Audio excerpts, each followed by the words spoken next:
Dzień dobry, 6:30 i wszyscy już wstali. Nie wszyscy się jeszcze obudzili. Witajcie w masajskiej wiosce, a w zasadzie w masajskiej bomie.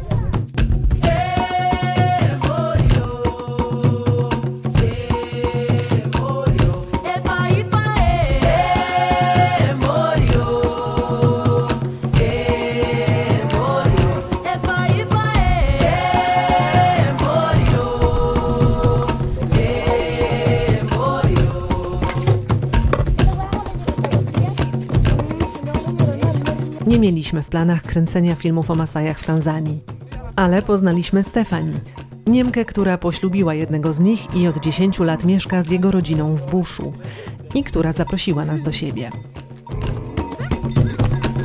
Wow. Znajdujemy się w regionie Manyara, na wyżynie w północnej Tanzanii, zwanej stepem Masajów. Kilka godzin drogą szutrową od najbliższego większego miasta.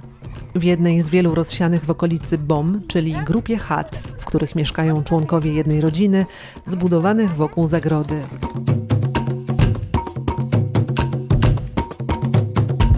Masajowie to jeden z najbardziej znanych ludów Afryki Wschodniej.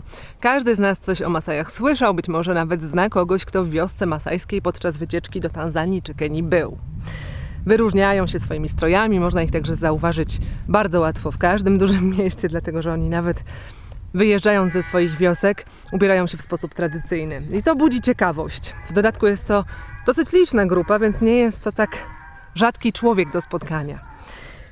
Każda wycieczka do Kenii czy Tanzanii, czy w ogóle do innych krajów Afryki Wschodniej, gdzie Masajowie żyją, ma w programie wizyty w wiosce masajskiej. Zapotrzebowanie turystyczne jest tak ogromne, że gdyby wszyscy ludzie, którzy przyjeżdżają na taką wycieczkę, mieli odwiedzić wioskę masajską, ci ludzie po prostu nie mogliby żyć w spokoju.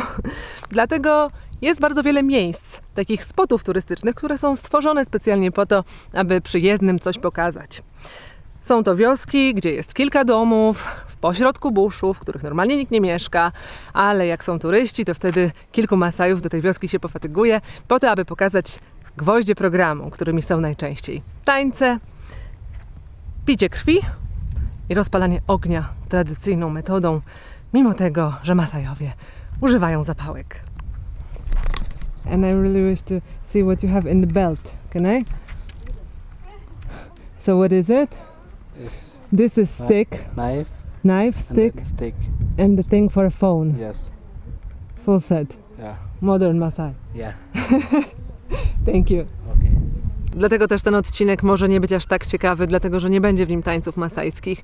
Masajowie na co dzień nie tańczą. Oni robią to tylko na specjalne okazje, na przykład wtedy, kiedy jest inicjacja nowych wojowników, czy jakieś inne okazje, kiedy wszyscy się zbierają, tańczą i śpiewają. W każdym innym przypadku, a tym bardziej na przybycie gości z zewnątrz, byłoby to niejako zmuszenie ich do tego, aby się przed nami zaprezentowali.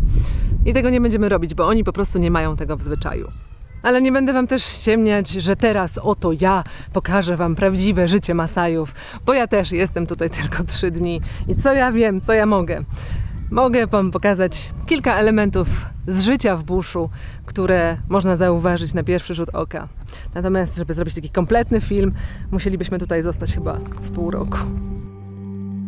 Bycie gościem w masajskiej rodzinie, zwłaszcza gdy z większością osób brakuje wspólnego języka, sprowadza się do uśmiechów, obserwowania siebie nawzajem i mowy ciała. I nieważne, czy tu jesteś, czy cię nie ma, dzień wygląda tu dokładnie tak samo, jak każdy inny. Ta pozycja, w której kobiety pracują, jest chyba niemożliwa dla mnie. Nie wiem, czy wam byłoby wygodnie. O świcie, gdy mężczyźni wyruszyli już wypasać bydło, w wiosce zostają tylko kobiety i najmniejsze dzieci, a dzień przebiega wokół pracy, której jest dużo. Ten, kto powiedział, że kobieta to słaba płeć, nigdy nie spotkał Masajki. Tutejsze kobiety wykonują wszystkie prace domowe, od prania, gotowania, po budowę domów czy wytwarzanie biżuterii. W masajskiej bomie, czyli w miejscu, gdzie skupione są domy najbliższej rodziny, najbliższej, czyli ojciec, głowa rodziny, jego 3 żony, ich dzieci i dzieci ich dzieci. Wszystkie domy są otwarte. Każdy może wejść do każdego o każdej porze, bez pukania i czuć się jak u siebie w domu. Spędzają tutaj ze sobą ludzie czas wspólnie, bardzo dużo rzeczy robią wspólnie, a dzieci wychowują się jak rodzeństwo. Kiedy Masaj żeni się po raz drugi czy trzeci, tak naprawdę wybiera towarzyszkę dla swojej pierwszej żony. Bo to, jak de facto spędza się dzień, sprowadza się do wspólnego w damskim gronie dbania o gospodarstwo i mir domowy.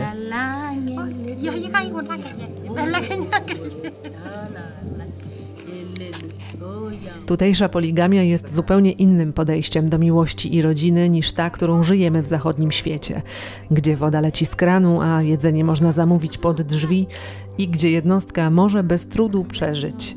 W buszu im większa rodzina, tym silniejsza rodzina. Kobiety robią biżuterię ze szklanych koralików. Obecny wygląd Masajów, określany jako tradycyjny, jest stosunkowo nowy. Dawniej ozdoby wytwarzali z drewna i nasion, ale odkąd w XX wieku rozkwitł handel zagraniczny, rozkochali się w szkle. To samo było z czerwonymi i purpurowymi kocami, którymi okrywają swoje ciało. Jeszcze na początku poprzedniego stulecia ich rolę pełniły po prostu skóry zwierząt. Jedno jest pewne. Wygląd dla Masajów jest bardzo ważny.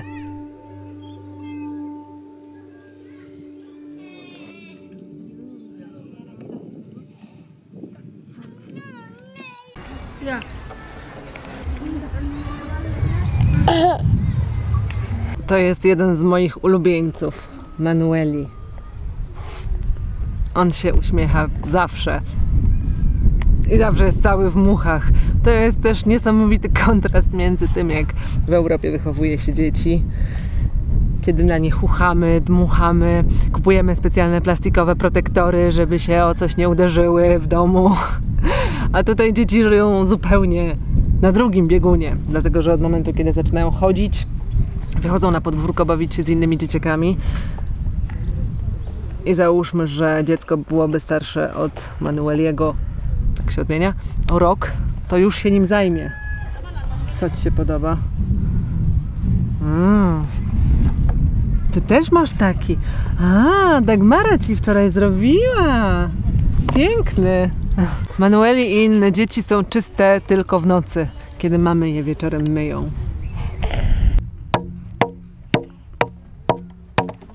Super zabawka, nie? Super zabawka. Nie bój się. Chodź. I jeden dzień byście tutaj spędzili. Zauważylibyście masę przykładów, jak te dzieci są tutaj zaradne, jak potrafią nie dość, że przeżyć, to jeszcze nie zrobić sobie krzywdy. Wczoraj grupa poniżej 5 roku życia rozpalała nam ognisko. Bawią się jakimiś gwoździami. Wczoraj jeden dzieciak sobie robił naostrzony kijek nożem prawdziwym. Miał z 3 lata.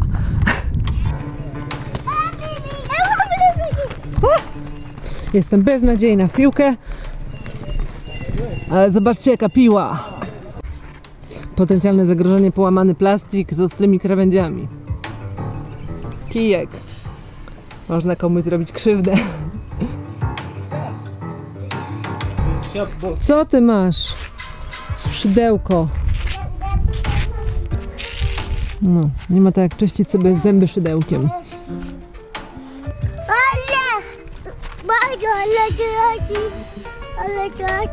Co? Wow!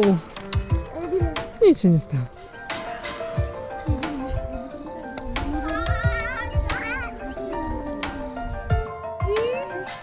Zabawa wyspającym gwoździem. Au!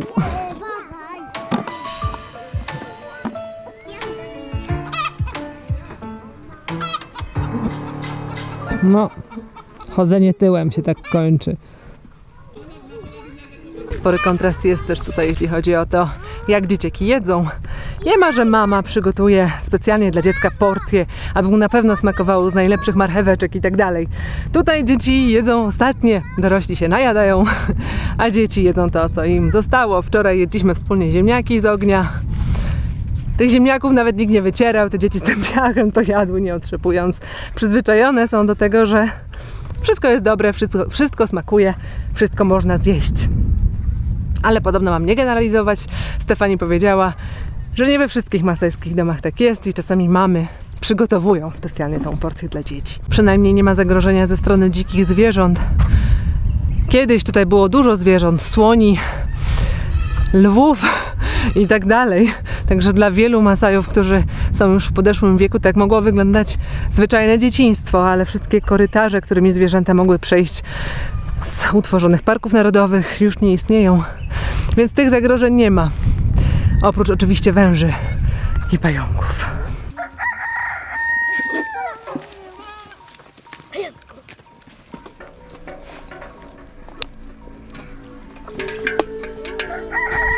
To, co widzicie na wprost ekranu, tę dziurę w ścianie, to jest okno. I pytałam dzisiaj panią, która tam mieszka, o to, dlaczego te okna są takie małe. Dlatego, że w domach jest przez to przeraźliwie ciemno. I odpowiedź jest prozaiczna. Po prostu łatwiej buduje się domy, w których nie ma dużych okien. Poza tym, nawet gdyby zrobili większe okna, i tak będzie ciężko na przykład je czymś zasłonić, dlatego że tutaj nie mają szyb, więc czy to węże, czy inne stworzenia z zewnątrz będą po prostu mogły łatwo wejść. Pani, która mi to opowiedziała, jest najstarszą kobietą tutaj w tej bomie. Mówi się, że ma prawie 100 lat, ale tak naprawdę nikt nie wie, dlatego że Masajowie nie liczą swoich lat i nikt nie wie, kiedy dokładnie się urodził. Natomiast pani ta nie wychodzi na zewnątrz, a w środku też nie mogliśmy jej nagrywać. Mimo tego, że wszyscy tutaj są bardzo przyjacielscy do tego, aby coś razem zrobić, zdjęcie, czy film, czy cokolwiek. Natomiast pani jest już bardzo w podeszłym wieku i istnieje ryzyko, że jeśli niebawem umrze, to film z nią będą oglądać inni ludzie. A to jest wielkie nieszczęście, zły omen dla Masajów, dlatego że po śmierci, kiedy umiera członek rodziny czy znajomy, znika z ich życia. Nie rozmawia się o nim przynajmniej przez jakiś czas, nie wspomina się go i ta osoba już nie istnieje.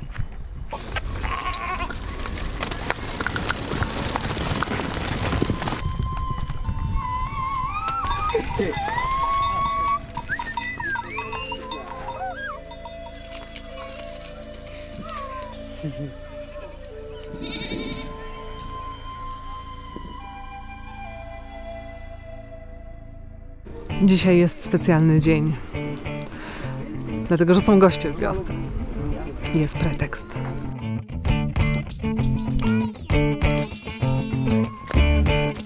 Masai Bausa.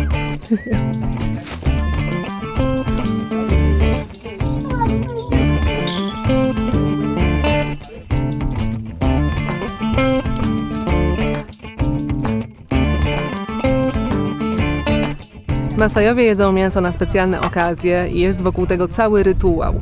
Mężczyźni zabierają kozę w określone miejsce, poza bomę, z dala od widoku kobiet. Tam na miejscu kozę zabijają, oprawiają i dzielą na poszczególne części. Odbywa się wokół tego również ten słynny rytuał picia krwi, jeszcze z ciepłego zwierzęcia podczas jego oprawiania. Wycina się również nerki, które mężczyźni spożywają na surowo. Natomiast niektóre części ciała, typu przednia noga, bodajże prawa, kawałek żebra, to są już określone części ciała, wędrują później do kobiet, które one mogą zjeść w swoim gronie. Natomiast reszta mięsa będzie w tym miejscu przygotowywana, gotowana na ogniu i spożywana w męskim gronie.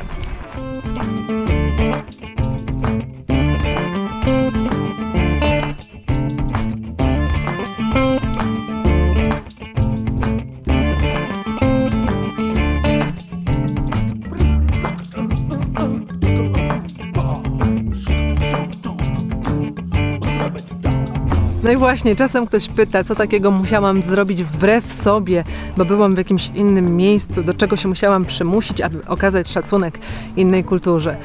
No do tej pory nie musiałam niczego takiego robić, dlatego że to nie jest tak, że kiedy nie robi się tych samych rzeczy, nie je się surowych nerek, czy nie pije się krwi, to nie szanuje się czyjejś kultury i pokazuje się brak tego szacunku. Oni rozumieją, że jesteśmy z innego świata i nie musimy, aby pokazać nasze pokojowe zamiary, robić dokładnie tego samego co oni. Nie jesteśmy Masajami i nikt od nas nie wymaga tego, abyśmy tymi Masajami próbowali być. I nawet oni, oferując nam te kawałki mięsa, wiedzą, że jeśli je zjemy, to i tak Masajami dalej nie będziemy. A szacunek można okazać na bardzo wiele różnych sposobów. I na tym polega właśnie obopólny szacunek, że my szanujemy ich kulturę, oni szanują naszą kulturę. Już sam fakt tego, że mogłam zobaczyć, jak mężczyźni oprawiają zwierzę i jedzą mięso, jest wyjątkiem od reguły w ich świecie. Właśnie dlatego, że jestem przybyszem z innego świata, a nie Masajką. Bo jeśli Masajka spojrzy na mięso, to mężczyzna już go nie zje. Aren't women jealous here that you can do things that normally women are not allowed? No, they don't care. They don't care because, for example, like eating meat with a man, they don't care that I go and eat meat with a man because they get their part of the meat and they just cook it by themselves in the house as they usually do, as it's part of their culture. They like laugh at me, even say, "Ha, you're going to eat meat with a man? Ha, why would you want to do that?" And I'm like, I don't know, because I'm used to it in my culture. But I don't care. It's not like something to be with the men. It's like something that they strive to be. That's like a nice thing for them. It's something to be jealous on. No, not at all.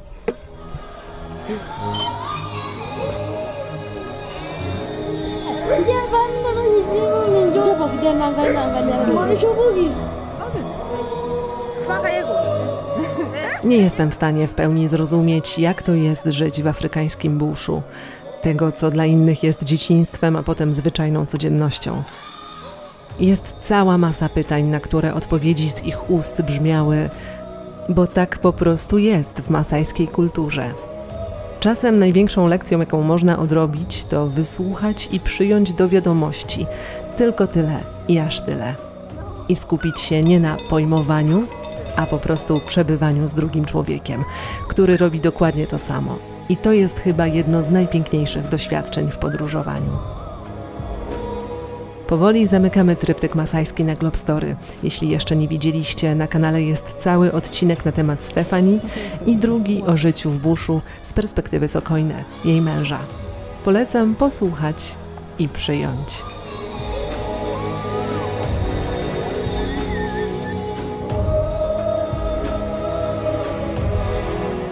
To już jest koniec tego odcinka. Jutro wracamy. Wyjeżdżamy od Masajów i jedziemy do Mambo z powrotem. Dzięki za oglądanie. Cześć!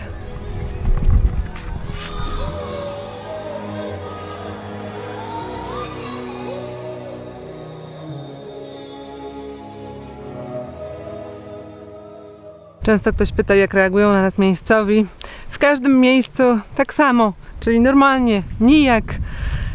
W zależności od tego, jaki kto ma charakter, tak nas traktuje. Jak w każdym miejscu, w którym ludzie żyją razem, znają się wszyscy i przybywa ktoś nowy. Niektórzy są zaciekawieni, inni onieśmieleni, inni zdystansowani. A z ciekawostek dzisiaj podeszła do mnie pani, wydłubała mi coś patyczkiem z dekoltu i wycisnęła mi pryszcza. Nie wiedziałam, co mi robi.